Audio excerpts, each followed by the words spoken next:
The Rita Cosby Show on the Red Apple Podcast Network. And tonight on the Rita Cosby Show, this one is a doozy.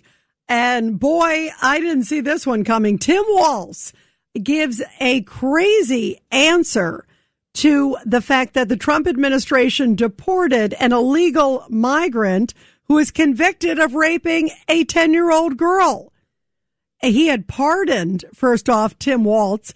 This monster is the nicest way I can describe the guy. And he had repeatedly raped a 10-year-old girl from the age of 10 to 12. Obviously completely illegal, completely disgusting, and completely immoral. And when he went before the pardon board, of which Tim Walz is a part of, he got a pardon, which is just remarkable that anybody like that, because the guy was in the country illegally from Laos, a 42-year-old guy. So what did Marco Rubio do? He revoked all sort of status proceedings against this guy and deported him. Deported the pedophile. That's what you're supposed to do, is not keep people like this in our country. Why would Tim Walz want to keep this guy in our country? So tonight, Tim Walz is offering, I guess the best way to describe it is a baffling response to the fact that this guy was deported. And he seems to be making excuses for the pedophile. Tim Walz saying, did this move by Marco Rubio to deport the guy, the 42-year-old self-admitted pedophile, who said it was just a minor thing. That was the way the guy responded. It was a minor thing. He tried to pay the little girl $10 to keep quiet. I mean, this guy is like a real disgusting human being. And again, convicted of first-degree criminal sexual conduct. And what happens? Tim Walz is upset that the pedophile was deported, saying, did that make us any safer? Did that make the children that are left behind any more stable? Did it improve the idea that we can't all be judged by our worst day? And I want to be very clear. These are horrific crimes. They are. But did this make us any safer? Yes, it did. Yes, it did. What is wrong with Tim Walz and the Democrats that they are making apologies for people that truly are the worst of the worst? I can't think of something much worse than somebody who is a convicted pedophile and doesn't seem to show any sign of remorse. And yet he seems to have this big old ally now in Tim Walz, the governor of Minnesota. 1-800-848-9222. 1-800-848-9222. Are you as shocked as I am at Tim Walz's response? Did this make us any safer? I mean, is he stupid? Of course it made us safer. Getting a monster out of the country makes us all a lot safer and sends hopefully a message that you should not ever do it again. And speaking of crazy crimes, listen to this one coming out of New Jersey. A Canadian woman who was accused of slapping a teenager who was wearing pro-Trump memorabilia. This happened on a Jersey Shore boardwalk.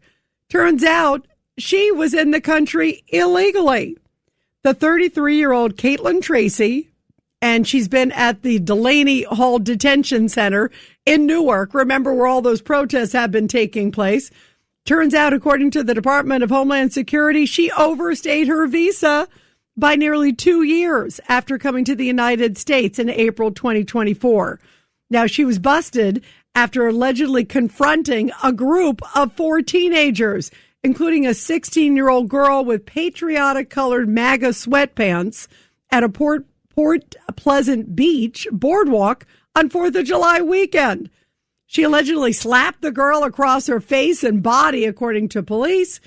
And now it turns out that she is in violation of our nation's laws, overstayed her visa by failing to deport. And I would say she's going to be gone just as soon as this other horrible monster guy who Marco Rubio got out. And the big story today everybody's talking about is the fact that President Trump stepped in and said, you know what? We will not do a block, do a ban, even a short-term hold on these vehicular stops by ICE. Because remember, there have been these cases of late. There's the one in Maine, and there's, of course, the one in Texas. And then they said, okay, well, we're going to maybe do a short-term ban on doing these vehicular stops at various locations, trying to track down illegal migrants. And President Trump said, you know what? We have to continue this. We are not going to stop because they have been so enormously successful. Yeah, could there be better training? Absolutely. But we will not stop. And in fact, he said we must be strong, tough, and smart. And President Trump further posted, we cannot give up one of ICE's most important and effective crime-fighting tools, the traffic stop. Once we do, we are playing right into the criminals' hands. And here is Seth Moulton. This is Democrat of Massachusetts. And listen to what he said. This is after what happened in Maine, where it looks like, according to reports, that authorities were looking for someone else. And then this other guy runs out of the house, and then he takes off and resists arrest. Now, obviously, that will be investigated. There's a lot of questions about that case. We got to find out what happened, if something went wrong, if there was some sort of problem.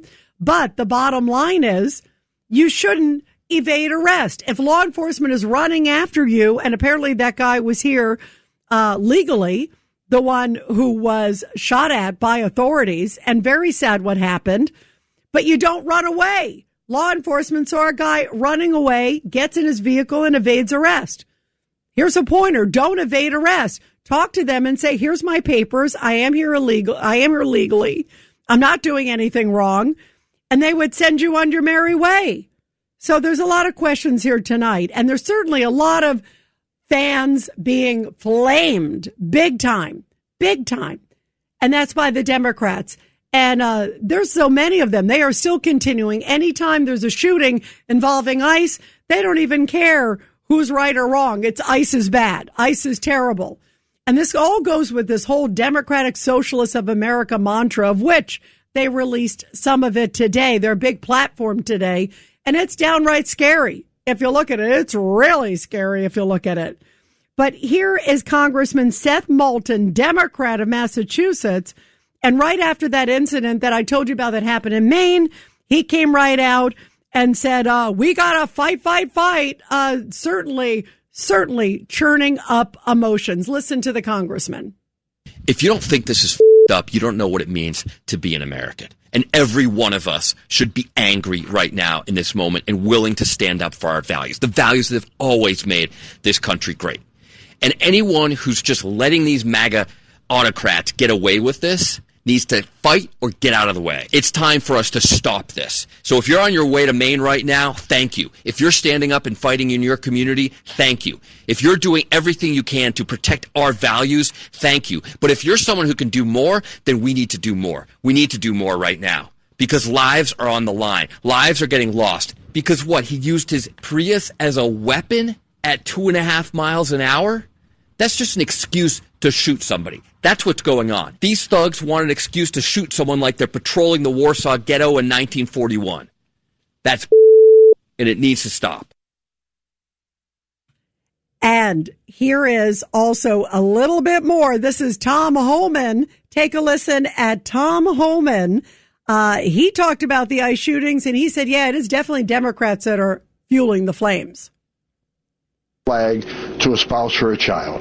So, President Trump's clear this policy is not going away. But it all goes back to the Dems who want to continually attack ICE and tell people to evade them, tell people don't comply, tell people to resist, and tell people ICE isn't a real law enforcement agency. You and I talked about this 1.5 years ago, Laura. I said if the hateful rhetoric didn't stop, there will be bloodshed. And I'm saying it right now. There's still going to be more bloodshed unless they shut their mouth and let ICE enforce the laws that they enacted.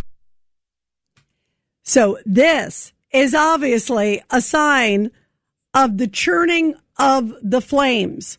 And I bring that up because there's been a 9,000% increase on threats against ICE agents. Not 9, not 90, not 900, 9,000% increase on threats against ICE agents. And then the minute there's ever anything you see the Democrats rally around and start pointing the finger at ICE. ICE is bad. I guess illegal criminal migrants, even pedophiles, as Tim Walz will attest, should stay in this country. That is so frightening that he has taken up the mantle of a convicted sex offender, an admitted convicted sex offender. And for some reason, he's saying it doesn't make us any safer to deport the guy. Why doesn't the guy just move in with him? How would he like that with his family? He has a daughter. Would he like that? Would he feel safe with a guy in his house? Nobody should. I mean, this to me is really frightening, but it just shows that this whole democratic socialist movement has lost its mind. Absolutely lost its mind. 1-800-848-9222. 1-800-848-9222. Let's go to Ray in Pennsylvania on line 1. Go ahead, Ray, your thoughts tonight. Ray, go ahead. Ray, call back because we can't hear you. Let's go to Al on line 3. Al, go ahead. Yeah, hi, Rita. Secretary Sanford is taking a more moderate approach because, giving up a safe seat as a senator and taking on a very difficult administration role, it has its pros and cons. The president, which I agree with wholeheartedly, wants to keep it strong with the Homeland Security, the Border Patrol, and Sanford, I'm sure, is getting calls in his ear to keep things make everybody happy, like from Senator Collins, because she has a tough race coming up and she doesn't want to have too much division. But the big who are you talking about? Secretary Sanford. Who are you talking about? Oh, excuse me, Secretary of the Homeland Security. Oh, yeah, Mullen. Secretary Mark Mullen. That's why I was trying to figure out. I'm like, wait a minute, who's he talking about? I just misspoke. Yeah, so you're right. He is trying to play it safe.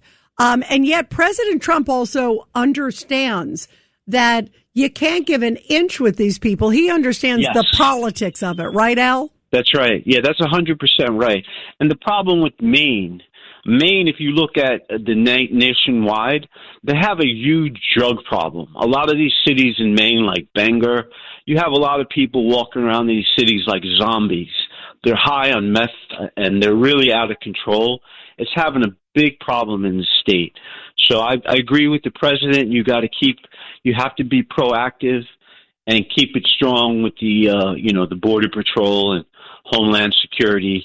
And you don't want to give in to these Democrats because then we'll be going a step backwards. Yeah, and I'm all for saying, hey, let's look. Is there something that they should be trained to do, whether it's to protect the people they're stopping or to protect the agents, because the one thing that Tom Homan said, and I thought it was a very powerful comment, was, Al, that it's not just the danger of the stops because you don't know who you're pulling over. You don't know if someone's going to take off like these people did. Or you also don't know if these people are armed. You go up and you think, okay, I'm going to be stopping this person. And a lot of times in these vehicles that they stop, they have drugs. They have weapons. They have a whole bunch of things that are very dangerous. I mean, any cop will tell you often these traffic stops are the most dangerous of all because they're so unpredictable. And the other thing that's interesting is the fact that you don't have to necessarily get the same kind of level of warrants. If you're going into someone's home, that's a whole other matter. You have to go before a judge. You have to get certain, a probable cause and a whole bunch of other things. You don't have to necessarily do that. So it allows for a lot more flexibility, allows for lots more element of surprise, a number of different things. And the agents will tell you time and time again, they have pulled over so many people that turned out to be bad folks because they got them. Yes. Either they were in the car, they were, not expecting it. They were able to corner them in the vehicle. It allows them not to injure other people because if you go into a home, you have to wonder who else is in the house. So it's actually a safer procedure than some of the other ones. But it's also very dangerous for the agents too, because there's such an element of surprise that they don't know what they're necessarily going to encounter. So I'm all for better training to maybe protect them and to protect the people they're pulling over to, everybody. But I think it's smart of President Trump to say we are continuing. We're not going to succumb to these people who don't want any stops, right? They want to abolish ICE, Al. That's what this is literally all about. Very quickly, your thoughts, Al. Yeah, the president gets high marks on this with the American people by far on, keeping the drug trade on out of this country on the border. Maine is right near Canada. So I believe, I agree with what you just said. I think the president gets high marks, and we don't want to go backwards because we made so much progress in the last year. Yeah, 100%. The president has absolutely said we must keep ourselves safe, and it just shows the lunacy on the other end. Al, thank you so much. Everybody, we're going to continue with your calls. 1-800-848-9222. And you are listening to The Rita Cosby Show. The Rita Cosby Show on the Red Apple Podcast Network.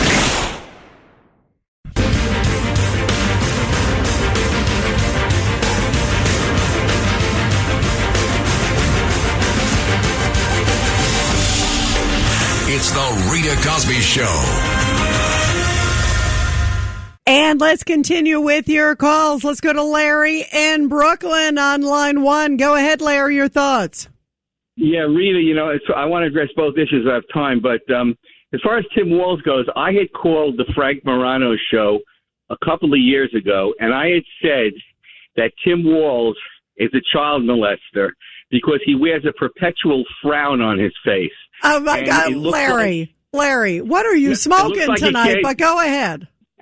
No, it looks like he's frustrated and he can't do anything what he wants to do. And it turns out, look what he does. He lets out a child molester. Larry, hang on. I believe me, I never thought I'd be in the position where I'm defending Tim Walz. But just because someone looks like that in your mind doesn't mean they are. That's a pretty incredible statement, Larry. Larry, you got to hold on because I got to go to a break. I got to see what part 2 is from you after that doozy. Tim Walz has a lot of problems. There's no question, but I don't think that's one of them. I'm actually defending him just because he looked like a whatever doesn't mean, but boy, his words are bad. He seems to be sorry for this pedophile who got deported. The Rita Cosby Show on the Red Apple Podcast Network.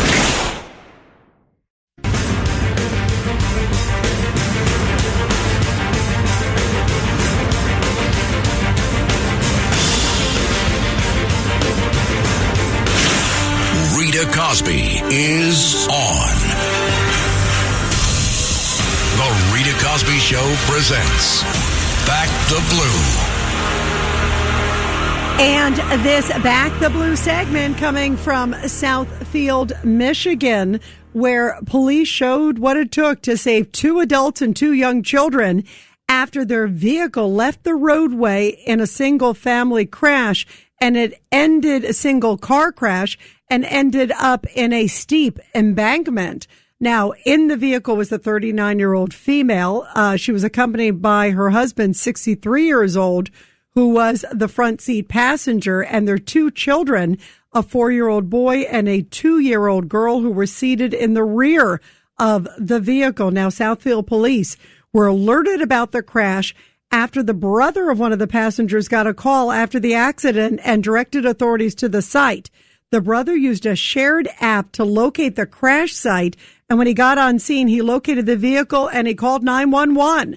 The responding officers arrived on the scene and immediately descended a steep, muddy ravine with loose, wet soil, slipping and falling multiple times as they made their way to the vehicle. Now, the chief of the department praised the efforts of the police and fire departments in the difficult but very successful rescue of all 4 occupants. Although the cause of the crash is still under investigation and not known, thankfully, all 4 occupants were successfully rescued and are being treated at a nearby hospital. Well, there's some big news tonight coming from the House Judiciary Committee and also Capitol Hill, and it relates to Jack Smith. Here is some of the breaking news related to that. Breaking news. And just a little bit ago, Jim Jordan, who is chairman of the House Judiciary Committee, came forward and said that they are looking as to whether or not to make a referral to the Department of Justice about Jack Smith. He is, of course, the former special counsel who vociferously investigated Donald Trump. Remember, on January 6th, the 2020 elections, classified documents, all of that stuff. Remember, this was the guy who was like a pit bull on Donald Trump, the former special counsel, Jack Smith. Well, this all stems from statements that he made before Congress. And the big question tonight is, did he lie under oath? This is becoming a huge story. And first off, take a listen to what Jack Smith said. This was just in December 2025. He was under oath, and he was at the House Judiciary Committee being deposed. It was a deposition under oath, and he was asked a few questions. Take a listen. Did the toll records that you requested from the senators, did they include the content of the phone calls? No. Did the records that you requested, the toll records from the members of Congress, include the content of text messages? No. Can you explain for us on the record? So did you request the contents of those messages, of the text messages? No. Did you request? No. In other words, we didn't touch that. We just found out who was calling who and when. We didn't look at text messages, as you just heard him say, under oath before the House Judiciary Committee. It was part of Arctic Frost, which was seen obviously as sort of this overreaching of authority by the special counsel at the time, Jack Smith, and others. Sort of the deep state investigation of Donald Trump, trying to get him at any cost. And Jack Smith just said, no, I didn't do that. No, we didn't do that. Well, it turns out, according to Senator Chuck Grassley, that indeed he did do that, that apparently 44 members of Congress, most of them Republicans, virtually every single one of them, had their text messages reviewed by Jack Smith and others on his team. I mean, that's stunning. So what, he was looking at text messages between people who were in touch with the president, trying to find out who was the president talking to after certain decisions or certain things came down, who was getting a call, who was calling the president, who was calling who. It was a wide swath of a whole bunch of people, including 44 members of Congress. So the question is now, did Jack Smith lie under oath? And if so, today there was a hearing for Todd Blanche to be Attorney General of the United States, and he didn't rule out that they might do some sort of investigation for sure of this case and of Jack Smith. I mean, there are people who were sent to prison for other things. Steve Bannon, Peter Navarro, a whole bunch of people. And now you have the former special counsel. It looks like he wasn't being honest under oath. So here's Greg Jarrett. We talked with him earlier on Katz and Cosby, and we asked him what he thinks of Jack Smith. Yeah, I mean, I think Jack Smith could be facing charges for perjury and false statements because you're right, Rita, 7 months ago, he testified under oath that he and his legal team never read any text messages from members of Congress, never received or accessed them. But, you know, the Department of Justice has uncovered documents that show just the opposite, that they did. And they read the communications of more than 40 members of Congress, including texts from White House phones. You know, they had a filter team, but that was, it turns out, just for show, because Smith and his team covertly bypassed it to secretly access and read the text, and then Smith lied about it under oath. And Greg Jarrett also talked about the massive weaponization that took place under the Biden administration. And if you think the Democratic Socialists aren't going to do that, I got a bridge to sell you in Brooklyn, because clearly if they take control of the House, and the Democrats I'm referring to, who are run by the Democratic Socialists, it seems like they are gobbling up the Democratic Party and running the roost. Well, guess what? That would certainly open the door for them to do further investigations. These people, everything is anti-Trump, anti-this, anti-that, anti-this. Doesn't matter what. So you can imagine what might happen if they get control of the House of Representatives, where investigations start. So take a listen. Here's a little bit more from Greg Jarrett of the weaponization against President Trump. So, it's a grotesque abuse of power that shredded constitutional protections like the First Amendment and rights to privacy. Smith and his Confederates targeted, in fact, the entire Republican apparatus, a total of more than 430 individuals and organizations spying on their communications, their phone metadata, and now it turns out their text messages, probably emails as well. And, of course, the goal was to get Trump by hook or by crook. Anybody in his orbit as well. They created a political enemies list reminiscent of Richard Nixon. And the documents show also that Judge James Boasberg was complicit, signing a court order compelling phone companies to cough up the records and then unbelievably barring them from telling members of Congress, which is strictly prohibited by law. You can't do that. And, don't forget, Merrick Garland and Christopher Wray and Lisa Monaco, the deputy AG, they were all in on it. Wow. And so, criminally, that's called deprivation of rights under color of law and conspiracy against rights. Those are both crimes and civil wrongs. A violation of the Constitution. Blatant of separation of powers. There's a lot of areas here. There is no doubt about that. 1-800-848-9222. 1-800-848-9222. Let's go back to Larry in Brooklyn. Larry, thank you for your patience. Go ahead. Okay, getting back to Tim Walz, I just want to say he was a football coach, and so was Jerry Sandusky. And you would not have suspected Jerry Sandusky before he was convicted and now sitting in jail. So you may say doozy, but I say dizzy. All right. So what do you say about how many hundreds of other football coaches are there across the country? Thousands. That are pedophiles, all right, Larry? Larry, the batting average so far, if you're going to lump in Tim Walz, who there's no evidence of that, Sandusky, we know about that one. All right, so there's one for sure. I don't think so on the other, even though he is a loony. That's still a very small percentage. That's like 0.00001 of football coaches. Now you're after football coaches, Larry. Rita, I just wanted to put you in the position of defending Tim Walz. I know. It was painful for me, Larry. It was painful, but I had to do it. All right. It's like giving birth. Now I'm on to the next issue. Sure. I want to talk about ICE. Now, people don't know, these idiots who ram ICE with the cars, they don't understand why they open fire. It's not the car that causes them to open deadly fire. It's because they don't know if the guy it's a method of attack, and then there's going to be gunfire following it. They can't see into the car. They don't have infrared goggles where they can see if the guy suddenly picks up a gun, and they're not prepared. They defend themselves because they're under attack.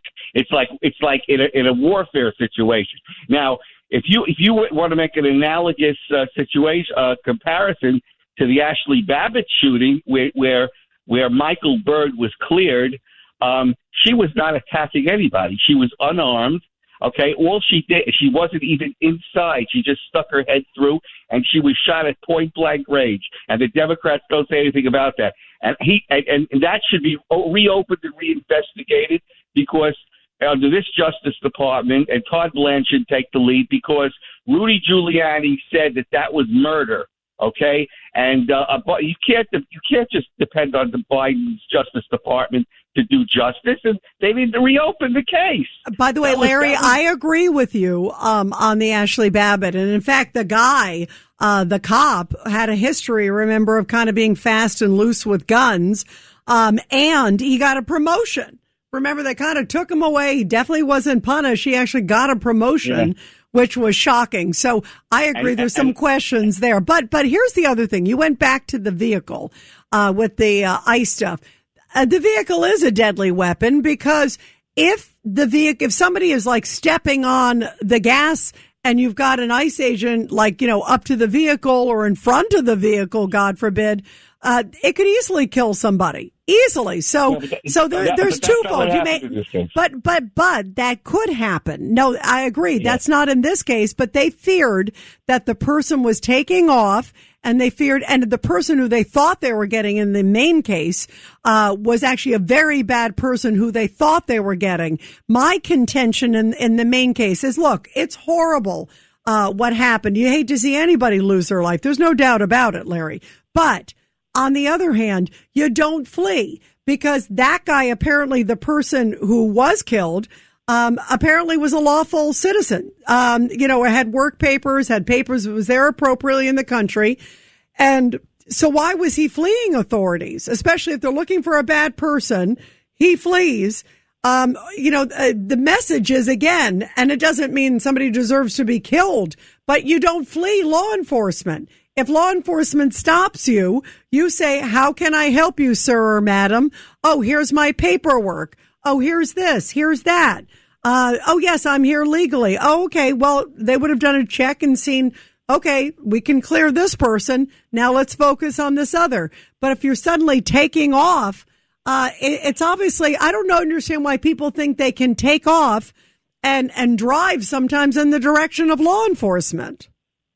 Well, people do that under any kind of circumstances. I don't think that is really central to that. That's really related to the question of ICE using deadly force. I mean, it has to do with their perception of being under attack and what could happen to them, I think. Well, but in this case, they believed the person was taking off and the vehicle was coming towards the agent.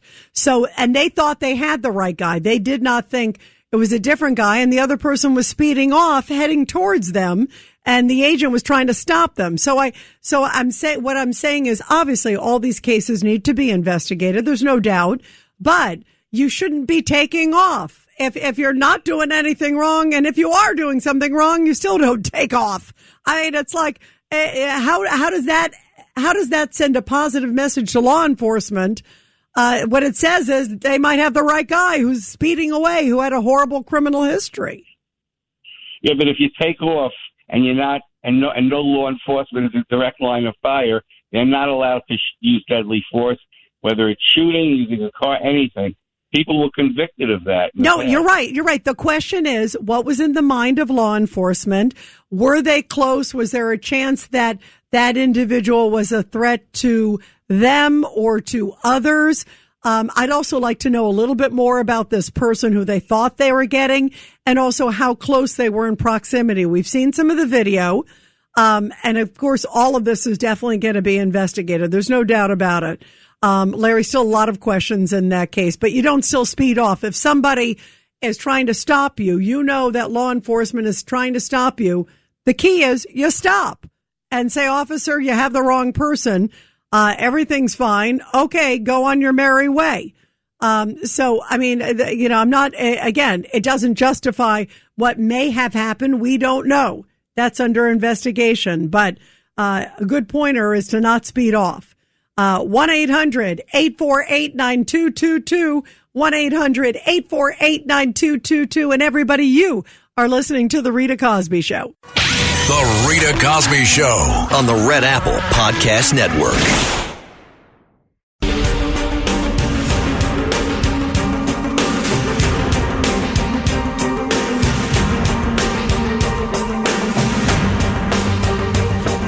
This is the Rita Cosby Show. And coming up in the Rita Cosby Show, boy, there's a lot to talk about. I cannot believe that today all of the Democratic senators that were present decided to vote against the National Defense Authorization Act. That means defense of our country. What is happening to the Democratic Party? And also about 100 members of the Democratic Party in the House voted against supporting Israel.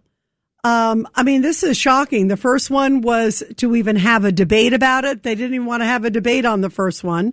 The second one was actual funding. and that was shot down, luckily, because there was enough Republicans and at least some Democrats who said, no, maybe we should support Israel after all.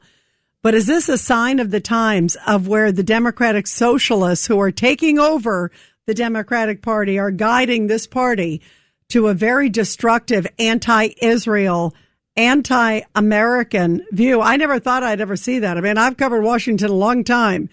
And for people to blatantly say, we're not going to support Israel, the great democracy of the Middle East and our great ally there in the Middle East, this is a real problem. This is a really dangerous problem. 1-800-848-9222, 1-800-848-9222. Let's go to Sal in Yonkers, line 4. Go ahead, Sal. No, I'm in New Jersey, Rita. Oh, sorry about that. It said Yonkers. Sal in New Jersey. I recognize you, Sal. Sorry, that's a mistake on our end. Go ahead, Sal. Rita, when Democrats call conservative Republicans Nazis and fascists, they ought to look in the mirror, because look at what the Nazis call themselves. They call themselves National Socialists. So socialism is of the left. So liberalism and socialism is of the left, not the right. Yeah, well, and they kept trying to say that President Trump is a Nazi. Remember, Sal, for the longest time, it's like he's a Nazi. And meanwhile, they were the ones who had a guy with a Nazi tattoo in Maine. That was like, who somehow didn't want to admit he had it, even though it was on his body, and still is now for almost 20 years. I mean, does anybody buy that one, Sal? Right, exactly. No, well, they don't want to buy it because they want to cover it up. No pun intended, because they know that Graham Plattner is one of them. He's a reflection of the Democrat Party. Yeah, he is. You're right. It's not like it's such an anomaly, sadly. Sal, thank you so much. Always good to hear from you. Let's go to Sandra in New Jersey, line 2. Sandra, your thoughts tonight. Good evening, Rita. First, when I heard about Tim Walz, I was not surprised. I was wondering, when are we going to have a backlash, with him making a comment? So, they do not want common sense. So he's reacting. But what I wanted to say was, about ICE, they're getting a bad rap. Last night I was watching other channels, and you are very professional. You're not taking a part. You're saying I need to get all the facts. But that's not what I heard on other channels. They were all taking parts, blaming ICE for everything, for the incident in Texas and now in Maine. Oh, what happened? No, you're right. No. We're just running up towards the end of the show. But Sandra, I heard what you said, and you're right. They're jumping the gun. And they're just getting, clearly anti-ICE. It's so dangerous. And no wonder the men and women in ICE are getting threats. It's this vitriol. And the media, the mainstream media, isn't helping. Thanks for listening to The Rita Cosby Show. You can hear The Rita Cosby Show weeknights at 10 on 77 WABC. If you like the podcast, share it with your friends and listen anytime at WABCRadio.com and download the WABC Radio app. Hit that subscribe button on all major podcast platforms. Plus, follow WABC on social on Instagram, TikTok, Facebook, and X. See you next time for a new episode so you never have to wonder. What the heck is going on here?